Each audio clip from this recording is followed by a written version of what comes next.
everyone. Welcome back to another episode of the Ascent, the live stream powered by Meridian Technology Center. My name is Julie Griffin. I'm a project manager here in our Workforce and Economic Development Division, and I am so excited to be with you once again. We took off July because, schedules and vacation and everything, but we are back.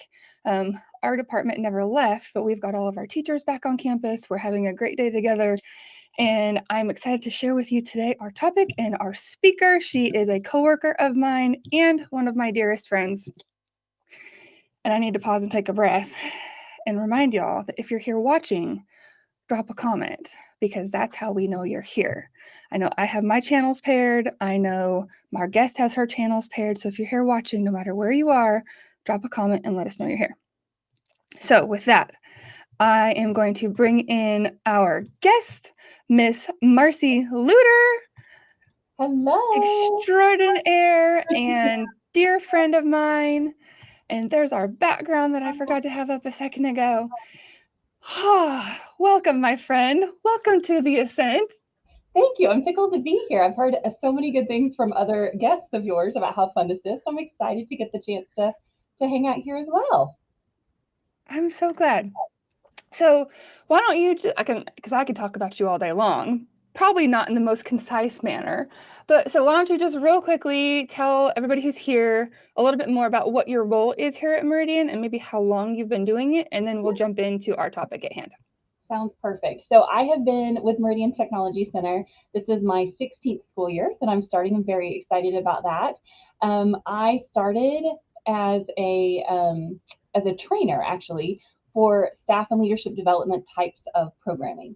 So when clients in our district and the businesses that we serve wanted to have someone come in and talk to them about leadership skills or supervisory skills or those types of things, I had the opportunity to be pulled into those projects, and I've always enjoyed it. But I quickly realized that I could help a lot more businesses and affect change in a lot more clients if I created a team of adjunct instructors who provided that training, and then my role was really to go out and do more on the consulting side of that piece and find out what their needs were, and then match clients up with the instructors that they needed. So that's really what I've been doing here. Again, still staying in that staff and leadership development ring, and I love it. It's so much fun. Very cool. Very cool. So I know when, especially in our career tech world, when people think about, programming for adult learners, especially in the leadership management develop, like they think of Marcy Luter and Meridian, right? And I think one of the reasons that is because of your wildly successful lunchtime learning program that you have built up. And like I said in the event text, like those wildly successful programs don't happen overnight. And it's easy to look over that sometimes, especially as a new coordinator wanting to kind of mirror, emulate what you have been able to build. So why don't you just kind of take us back to the beginning and kind of help us understand the story of how that came about and what were what did that look like at the very beginning? Absolutely.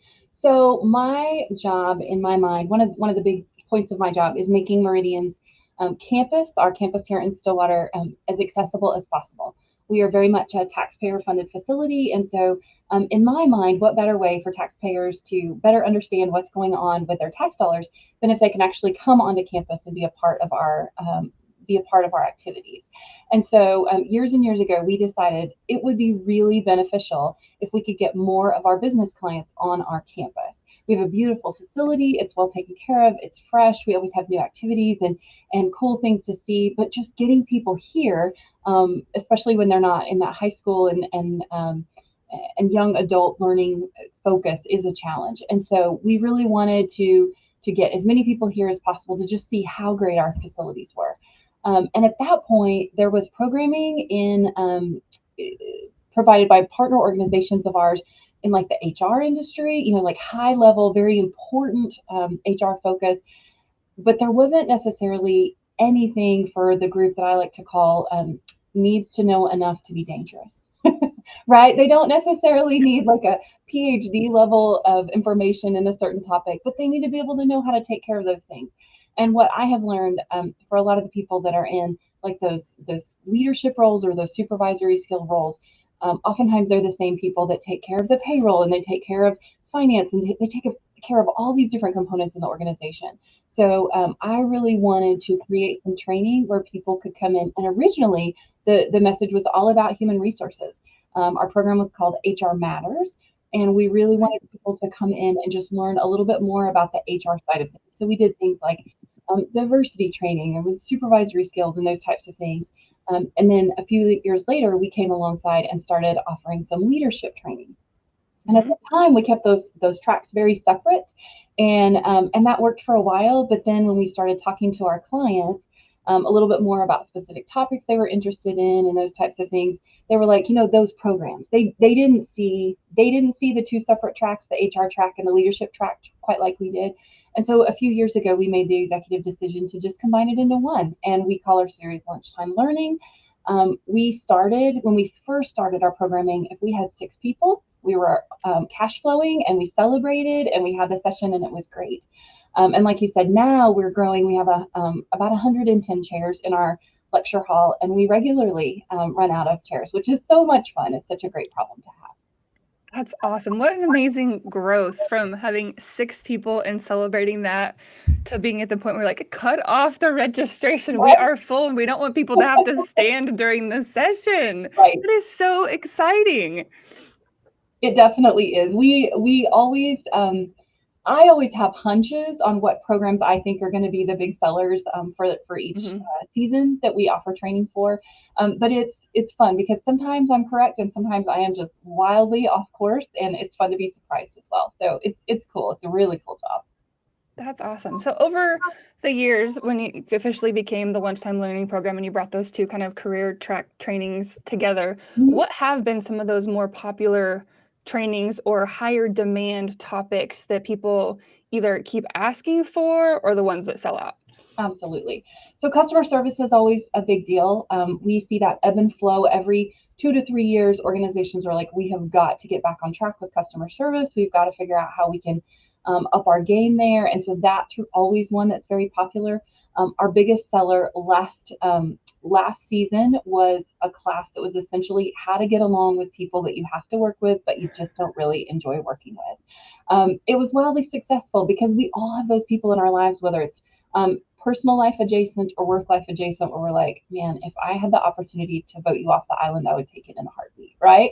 So, Right. so those are always popular. We also do occasionally we do sessions that are more about self awareness. So whether that's working genius, which Julie's training for us next week, and it's already sold out. That's always fun. We're very excited about that Yay. one. But whether it's an assessment for working genius or strengths finder or Enneagram, those types of things. People love learning about themselves and their team, so that's always really popular. But then there's some wild cards, Julie. Like we did one a few years ago on voice command. Like how do you Oh. control how your voice sounds and those types of things. I never dreamed that that one would be a sellout, but it was. So you just never quite know what's going to resonate with people. Hmm. But it's really fun now because a lot of people that we see bring their team, right? They see a topic that they think is interesting, and then they say, okay, how can we pull other people in? We even have a couple of groups that will reserve rooms on campus right after the sessions, so that then they can go back and find a space and have a quick conversation about like why is this important to us? Why do we need to pay more attention to it? Those types of things, which really that's the goal of our work, right? Is to help Right. people understand better what they need to do to be more effective in the workplace. So that's always a win. Awesome. I love it. And I'm going to pop this comment up real quick. Yeah. I don't know if you said it and I was commenting or responding to comments and I missed it, but starting with 6 and having, you know, hundreds now, what was the time frame for that? Yeah, so like I said, I've been here a little over 15 years. So I would say we started probably 3 years in. So it's probably been 10 to 12 years. Okay. Obviously, just like everybody in every industry, well, just about every industry, COVID was challenging because before COVID, we had said we don't do online training for these types of things because the instructors that I have traditionally hired for the lunchtime learning sessions are highly interactive, and it's not that they don't perform well on Zoom and those types of things. It's just a different experience designing and delivering curriculum on an online Absolutely. format. And so we hadn't really done that. But when we all realized that the pandemic was going to keep us away from our offices for a little more than the couple weeks that everybody initially thought, we had to pivot quickly, or I guess we chose to pivot quickly. We had a lot of my counterparts were like, well, let's just wait and see how this turns out. But we wanted to keep providing people with the education that they had been growing accustomed to. And so we pivoted and we started offering that in an online format. Um, my colleagues and I did a lot of training online at the very beginning to try and figure out, like, how do we make the most? We chose Zoom as our platform, but how do we make the most of that platform? How do we figure out how to make it as interactive as possible? Because to me, that's where a lot of the magic happens in our training sessions is, turn to a partner and talk about this, or sit down with your worksheet and think about how this makes sense, those types of things. And so it was really important to me that we utilized those types of things. But I think we did it well. I think we pivoted quickly and efficiently. We still averaged probably around 50 people for each of our lunch and learns during the pandemic, which I was tickled pink with because everybody had a lot on their plate at that time. But now we're finally starting to see those numbers bump back up again. I think a big part of our success is we offer a great lunch. We want people to leave nourished both from a food perspective, but then also from an educational and mindset perspective. And so we just pay attention to that whole experience.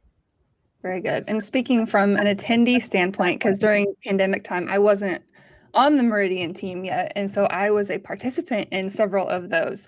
And during that time, everybody converted to Zoom or online, and some did it very well, and some did not. And Meridian was definitely part of that camp that did things well. I mean, being engaging and using breakout rooms and all the different features and things that Zoom has to offer. So from a participant standpoint, I definitely think that Meridian did that very, very well to continue offering that training at the high level that you guys expect of yourselves and those of us who attend expect to receive as well. Awesome. Well, that's great to hear.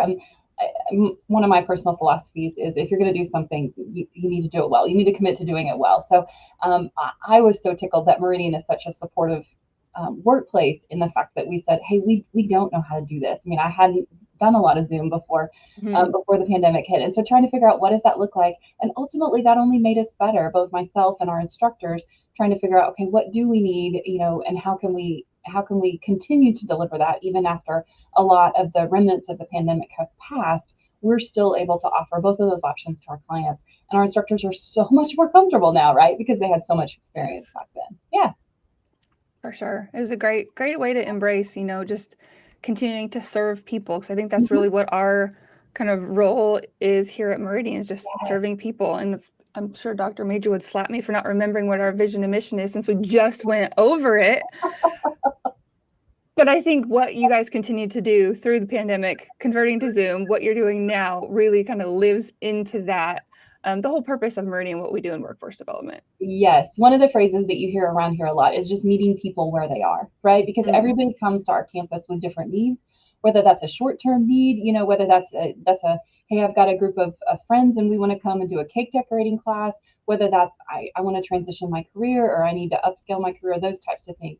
It's just meeting people where they are. And so that's a really important thing to all of our staff. That's a really important lens that we look things through. And we just want to be as approachable as possible because you never know, right? You never know what people are going through and what's on the other side of their world. So Exactly. we want to make the most of the opportunities that we get when we get to engage with them. That's awesome. So thinking about what classes you have going forward this fall, kind of maybe throw out a couple teasers about what you have coming up so people can look forward to signing up to those classes that you have scheduled. Absolutely. So as I mentioned on Tuesday of next week, Julie's going to do a training session on the Working Genius curriculum that she has been certified in delivering. If you haven't had the opportunity to go through that assessment, it only takes about 10 minutes and it's what, $25, Julie, is that right? So it's a very approachable assessment tool and it provides just a wealth of information. So we're very excited about that class. I think that'll be really fun. And what often happens is when we sell out a class like we have for that class on Tuesday, people are like, when are you going to offer it again? And generally we don't offer things over again very, very quickly on the usual basis. But that one we're lucky, right? Because you're going to be offering that training session down at our Guthrie campus, our South campus, in just a couple of months. So we're super Yep. excited that people will get the opportunity to take that one again if they didn't get a chance to sign up on Tuesday. The next one after that, I'm super pumped about our friend Krista Scamahorn down in the metro area. She used to have a role similar to mine, and now she's a full-time instructor trainer for the career tech system and other clients. But she is doing a session on how to gain confidence and charisma. And I think that'll be one that a lot of people get excited about too. It's one of those things that gives people the chance to really think about how they connect with the rest of the world. What happens? How, what kind of lens people see them through, those types of things. So I'm excited about that one. And then another session I love, and this shows my true colors, Julie. I am a junkie for the new year. Yes. I'm married to a person that looks at it and says, well, it's like what, January 32nd. Like, it's not that big of a deal. But to me, January 1 is a totally fresh start. And we have Lorinda Schrammel coming later this fall, right before we hit into the high level of the holiday season. And she's going to do a session on vision boarding. I think that's a topic that was a big deal probably 20-ish years ago. Since then, it's gone a little off the radar. Some may even think of it as a little bit cheesy, but she's been to some training on how to really freshen that up and give people the opportunity to utilize some of the cool tools like Canva and those other types of websites that we have now, to just be really accessible and trying to figure out what your goals are and how can you present them in a really graphic and in your face image that those of us that are hustlers toward our goals can really focus on. Yep. So she's doing that session, and I'm all in for that class. I cannot wait. I'm excited about that one too. And I'm Yes. so excited that as an employee, I get to attend those too because I'm similar vein as you love to like learn all the things and participate and grow. And it's a great opportunity, especially just to, support you as well as a coworker, support the good work that you're doing. Isn't it the best when you see someone that you care about just knock it out of the park? Like, to me, that's Yes, just what a great gift whenever you get to come to work and you get to see that happen. I think that's just really fun. absolutely. Yeah. I agree. So we have a few more minutes. And so what do you want to talk about some of the other programming that you have as well, in addition to the specifically lunchtime learning branded sessions? I know there's some I others that you have to do. offer that are kind of in the same vein, but different. I would love to. So one of the other really fun parts of my job is the customized training that we get to offer. Mhm. So we serve a lot of businesses within the 10 communities that Meridian Technology serves. And I never know, right? And when I go in and I talk to someone either on their training and development team or their HR team or just a leader or supervisor within the organization, and I say, hey, what can I help you with? One of the first questions that I often ask is like, what's keeping you up at night, right? Like, what's bothering you enough that it's causing lack of sleep or making you anxious or whatever. And generally, it's something related to leadership in terms of my people don't know how Mm, to do this, or our culture doesn't feel XYZ or whatever. So I have the opportunity on a very regular basis, and it's one of my favorite things, to help leaders determine what their next steps are to improving their culture or improving their trajectory going forward. And I got to tell you, coming out of the pandemic, I have heard the phrase back to basics more in the last six mm, months than I have ever heard it before from our clients. They really are trying to figure out, like, how do we get back to, not only back to where we were pre-pandemic, but how do we take what we learned and make ourselves even stronger from it? And so that's been a really, really important, impactful thing. I have one client that I'm working with right now, and they're trying to strengthen their peer interviewing program. So it's a larger client. They have a great team in place trying to figure out, how do you take a client that applies for a job and discern, do they have the knowledge, the skills, and the abilities to do the job? If the answer is yes, then what they like to do is they like to bounce them into a peer interview process where people in the organization that are already noted high performers can go through and say, okay, like, do we feel like this person is going to be a great fit culturally? Do they represent the values that we hold important? Do we feel like they're a lifelong learner? Those types of things. And so just trying to help them strengthen that program, figure out how to train people, figure out how to not only make that a requirement, but make that an exciting opportunity. Those are the types of projects that are just really, really fun. We're also about to kick off our supervisory academy. We do that. It's a 7-week session every every season. So we do it in the fall, we do it in the spring. Lorinda Schrammel facilitates that for us, and we're about to kick that off. And that is always so much fun because people, they just get a ton out of that information. They get so excited about it, and they realize, oh my goodness, the things that I struggle with as a leader are the things that everybody else struggles with as a leader. Leadership can be really isolating. So it's fun to be able to offer those types of training and content sessions within our communities. Very good. I love that. I hate the saying misery loves company, but it's truly comforting when you know that you're not the only one facing a certain, what seems like a very specific type of challenge. And so I love that you're able to offer an environment where people can come together and learn and relate also, and then, learn from, a subject matter expert on what is advised, and then maybe hear from others about, well, what they've tried, what's worked, what not. Because I know the value that I've gotten from some of those sessions is the learning that happens side to side, not only from the speaker. I think you're absolutely right, Julie.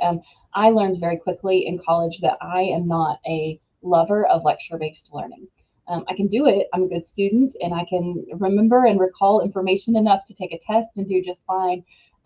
So I consider myself lucky in that respect, but I also I don't learn as much unless I have the opportunity to experience it, to see the knowledge, to talk with somebody, like you said, interact with it. And so all of our curriculum in our area, and I would really say across our campus and within the career tech system, is designed where it's very hands-on, right? So sometimes it's hard to do hands-on training and leadership and staff development, but we try to make that happen with communication and conversation and situations and what would you do in it. Nobody likes to role play, but if you don't call it role playing and you do it in certain situations, it's really effective. So anytime we can incorporate that, I think it makes a difference.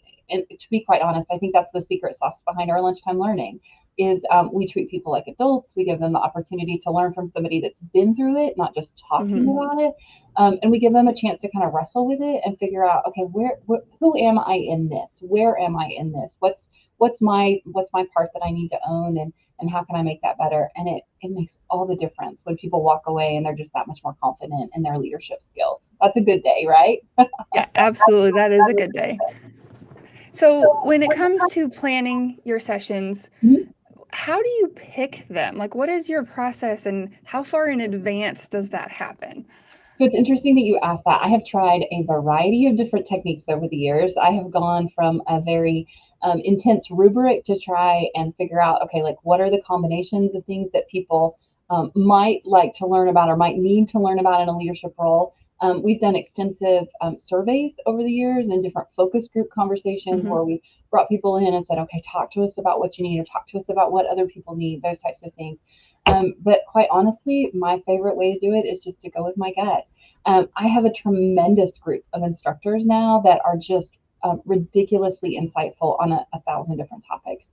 And so one of the things that I like to do is before I start planning, so I start planning about a year out, and before I start planning, I love to just meet all of my instructors that I can for lunch or coffee or something like that, and just ask them what they're learning about, ask them what they're reading, ask them what they're curious about, ask them what they're hearing from their clients. And once I have some of that knowledge, then I can take some of those ideas and choose different topics that I think would be interesting, that I think other people would be interested in. That's really been really effective here lately. What a time to be alive, right? There are so many ways between podcasts and books and web articles and LinkedIn. There's so many different ways that we can learn right now. And so just pulling like what's most interesting. But I have a document on my computer that's pages and pages and pages long of links and different articles that I'm like, oh, that would be interesting too. And what's really cool is now we've done it long enough where other people send me stuff too. So whether that's coworkers or clients or just people that know I like to learn, they'll send me different topics, and I'm like, oh, I like that. That's fun to play with. And you have to keep in mind, our sessions are about an hour in length, so it's not long enough to really teach someone an in-depth conversation topic. But we can hit 3 or 4 points really, really well and give people time to really thoughtfully process something in that amount of time really, really well. So trying to figure out what those are and then making the most of it is just one of the joys of my position. I love it. I love it. And as a new person to your team, I've so enjoyed learning from you and your process as I work to really kind of replicate it at our South Campus in Guthrie. And just so y'all know, Marcy is like the best team player. She lets me steal from her all the time and she encourages it. So it is wonderful.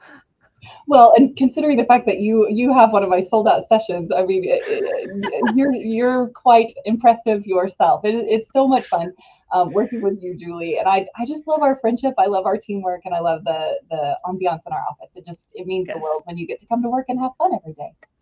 It does. It is awesome.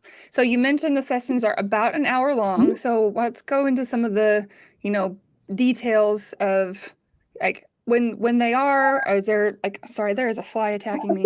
Say Um yes. what time are they? Are they like on the same date every month? And then I have a link that I'll pop in the comments so people can go and find the page where they're all listed. Absolutely. So our sessions are usually the second Tuesday. Sometimes they veer a little bit off from that. If I have an instructor that has a really cool topic and they're not available on a second Tuesday, I'm not afraid to get flexible. So, Yeah. but generally the second Tuesday, the cost is $20. It includes a beautiful buffet that our catering team puts together. It's usually an entree and several sides and a lovely, lovely dessert. So people really get their money's worth. They run from 11:30 to 1, and they're here on our Stillwater campus. Julie has a similar format down at our South Campus in Guthrie with different catering, and it's just a great opportunity to connect. We usually give people 10 to 15 minutes once they arrive to sit down and eat and connect with the people around them. Used to, when we first started this format, we would provide people like a conversation topic and everything else. And now we just let it. It's a free for all, and it's so much fun. So come for the networking, come for the food. You'll walk away learning something. There's generally some handouts, and it's just a really fun opportunity. It is so much fun, and I'm so glad that you were able to come and visit with us today and share about not only your process and kind of your history here at Meridian, but Mhm. also just kind of going more into the nitty-gritty and details of the lunchtime learning programs and how people can participate. So I did drop the link to the leadership and staff development page, the official link, the shortened link that I used for my presentation, Mhm. and then we've got shared on the Meridian page as well. Is there any other parting thoughts that you would like to leave our audience with before we wrap it up and run on to the next thing? Yeah, I think the big piece that's been so invaluable to our success is finding our lane, and not Mm, necessarily staying in it, but figuring out what does that lane look like, and then being comfortable with trying to figure out like what could it look like, how might it shift. We are very much a team that is not afraid of change. We embrace it, we relish in it. We try to figure out, okay, how can we make this work best for us? And I think that's a good way to live as a leader as well, as trying to figure out what can I do, and then once you get mhm. that down, trying to figure out what's the next right thing. So that's been really fun. I'm grateful to work with a team of people that embrace that as well. And I appreciate you having me today, Julie. Thanks so much. Well, thank you, Marcy. I've appreciated this conversation so much. We've had several people pop in on the comments. So I'll throw this with my friend Steven says that he has enjoyed it. And then, of course, we know this guy, Joe, another awesome person on our team.